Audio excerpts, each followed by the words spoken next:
Squid game आज ये movie इतनी पॉपुलर है कि इसे किसी भी परिचय की आवश्यकता नहीं है। लेकिन असल में इसका नाम स्क्विड गेम नहीं, इसका असली नाम वंडर स्विच था, लेकिन इसे बदलकर स्क्विड गेम कर दिया है।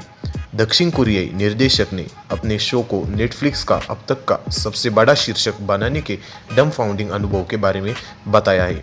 तो आज की फैक्ट की वीडियो में हम जानेंगे कि उनको ये मूवी बनाने की आइडिया कहाँ से आई और क्रीपी डॉल कहाँ से बनी है और वो आइडिया कहाँ से आई, ये आज की फैक्ट की वीडियो में हम जानेंगे।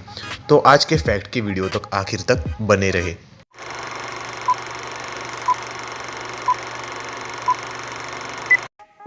स्क्विड गेम 94 देशों में देखे जाने वाली नेटफ्लिक्स की सबसे बड़ा शो बन चुका है और आश्चर्य की बात तो यह है कि ये किसी भी भाषा में देखे जाने वाला सबसे बड़ा शो भी बन सकता है। इस सीरीज के निर्देशक और लेखक है योंग डोंग योक।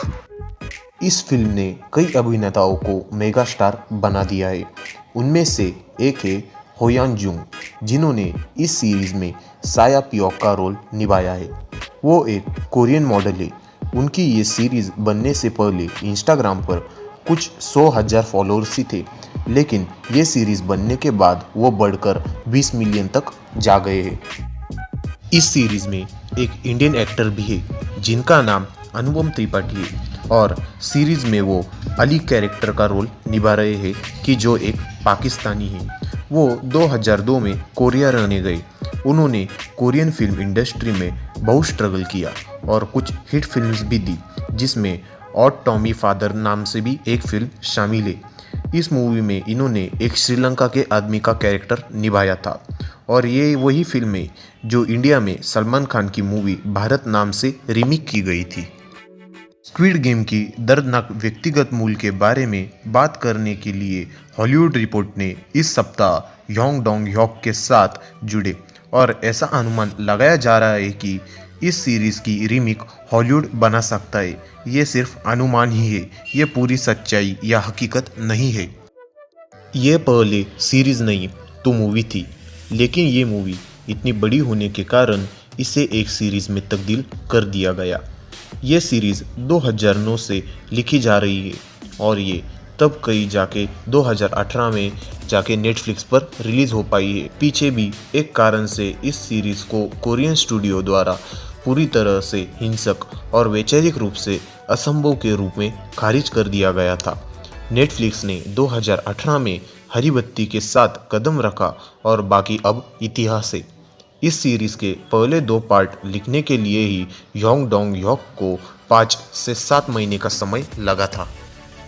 उन्होंने अपने इंटरव्यू के दौरान कहा कि 2009 में मेरे पास एक कहानी थी। इसमें निवेश करने के लिए मैं इधर उधर भाग रहा था और ये कारगर साबित नहीं हो पाया और मैं टूट गया। उस समय मेरी परिस्थिति भी बहुत नाजुक थी। मैं बहुत गरीब था। फिर मैंने कॉमिक पढ़ना शुरू किया।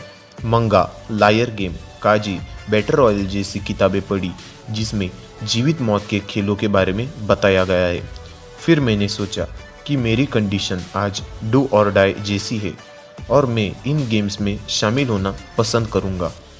और तभी मुझे एक मूवी की आइडिया आई कि दुनिया में बहुत से लोग ऐसे हैं कि उनकी कंडीशन डू और डाई की स्थिति में है और वो भी गेम खेल सकते हैं, और लोगों से इमोशनल अटैच होने के लिए मैंने इस कहानी की लिखने की शुरुआत की।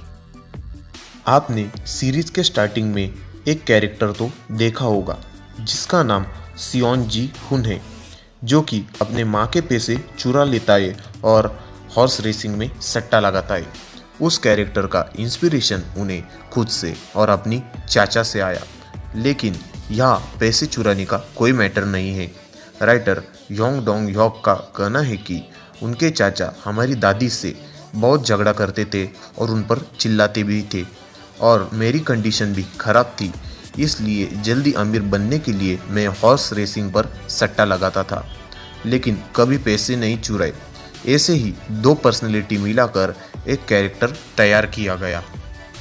इस मूवी में जो भी गेम दिखाए गए हैं उन्होंने अपने बचपन में दोस्तों के साथ खेले थे और इस सीरीज में कैरेक्टर के जो भी नाम हैं वो असल में उनके असली दोस्तों के नाम हैं जो उनके साथ बड़े हुए हैं और जो पुलिस वाला बड़ा भाई होता है वो उसका नाम योंग डोंग योक के असली बड़े भाई के नाम पे रखा गया है।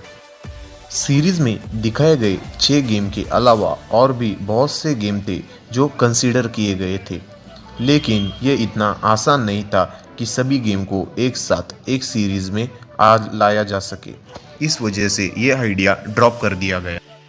सीरीज के पार्ट 1 में बिजनेस कार्ड पर जो मोबाइल नंबर था वो असल में एक साउथ कोरियन पर्सन का नंबर था और उस पर्सन को हर दिन करीब 4000 से ज़्यादा कॉल आने शुरू हो गए थे। फिर नेटफ्लिक्स ने उस मोबाइल नंबर को $85,000 में खरीद लिया। हैरानी की बात यह है कि इस सीरीज़ में जितने भी स्टंट है वो सारे एक्टर्स ने खुद किए हैं। इसमें किसी भी स्टंटमैन का यूज़ नहीं किया गया है, जो कि अक्सर हर सीरीज़ या मूवी में किया जाता है। एपिसोड 1 में यूज़ किए गए क्रीपी डॉल को आप सब जानते तो होंगे ही। इस डॉल को व्यूअर्स ने सबसे ज़्यादा पसंद किया है और कई जगहों पर अट्रैक्शन के लिए इस डॉल का यूज़ किया भी जाने लगा है। लेकिन इस डॉल की इंस्पिरेशन कहाँ से आई? 1970 और 1980 के समय में कोरियन टेक्स्ट बुक पर 2 चिल्ड्रन कोरियन कैरेक्टर छपे होते थे। उसमें से एक डॉल ये है, इसका नाम है योंग ही। सबसे इम्पोर्टेंट सवाल कि सीरीज 2 आएगी या नहीं आएगी, अगर आएगी तो कब आएगी? इस पर राइटर योंग डोंग योक इंटरव्यू के दौरान कहा है कि सीरीज 1 एंड बहुत सिंपल तरीके से हुआ है और यही मैं चाहता था कि लोगों को सोचने पे मजबूर करने के लिए कि अगर वो खुद उस जगह पर होते तो क्या वो प्लेन में जाते या फिर खेल खेलने में के लिए जाते, और अगर सेकंड पार्ट बना तो क्या होगा। ऐसी तीव्र इच्छा ऑडियंस में बनी रहे, इसलिए सिंपल तरीके से एंडिंग की गई और ये कारगिल भी साबित हुई। और इससे 50% अंदाज़ा लगता है कि सेकंड पार्ट भी ज़रूर आएगा।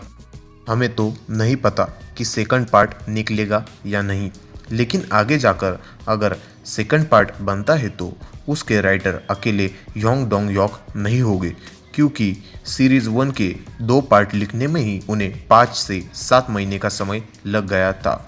वे सीरीज़ 2 को जल्दी रिलीज़ भी नहीं करेंगे क्योंकि लोगों में सस्पेंस बना रहे।